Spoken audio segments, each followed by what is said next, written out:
Have you ever felt unstoppable one day and completely unmotivated the next? One morning you wake up ready to conquer the world. You hit the gym, eat clean, crush your to-do list, but then a week later that same fire is gone. You start hitting snooze again, skipping workouts, delaying tasks, telling yourself, "I'll start tomorrow." Motivation feels like magic when it's there, but it disappears faster than it came. So here's the truth: if you keep waiting for motivation to get things done, you'll stay stuck forever. Because self-discipline doesn't care how you feel.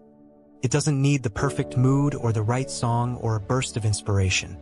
Discipline is what shows up when motivation dies. And in this video, we're going to break down why self-discipline beats motivation every single time, and how you can build it, step by step, to achieve anything you want in life. Part 2. Introduction, 7,000 words.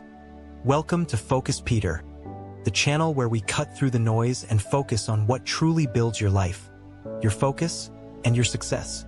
Today, we're diving deep into a truth that most people don't want to hear. Motivation is temporary. Self-discipline is eternal. Let's be honest, we've all been sold a lie.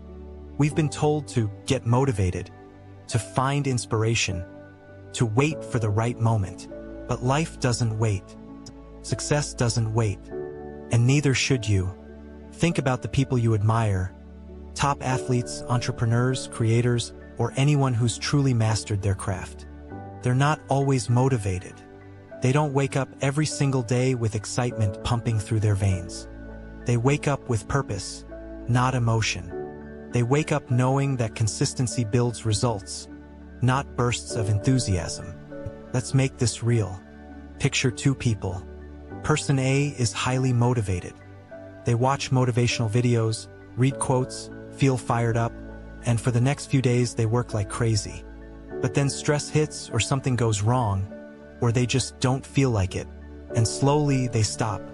Person B, on the other hand, doesn't rely on emotion. They rely on structure. They have habits, systems, routines. They don't need to feel good to take action. And because they act consistently, they build momentum. After a month, Person A is back to square one. Person B, they're ahead, stronger, sharper, more focused. That's the power of discipline over motivation. Motivation is the spark that starts the fire, but discipline is the fuel that keeps it burning. When you understand that, your whole life changes. You stop waiting for the right time. You stop negotiating with yourself. You stop relying on feelings and start relying on principles. Because motivation says, "I'll do it when I feel like it." But discipline says, "I'll do it because I said I would." That's the difference between average and elite, between dreams and reality, between people who talk and people who build. Now let's dig deeper. Why does motivation fail us so often? Because motivation is emotional, and emotions are unstable.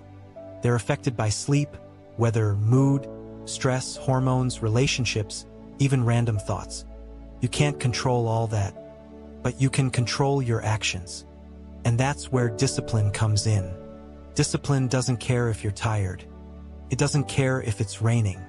It doesn't care if you're not in the mood. It says, do it anyway. You see, the brain loves comfort. It's wired to avoid pain and seek pleasure. That's why motivation is easy to feel. It feels good. You imagine results, success, recognition.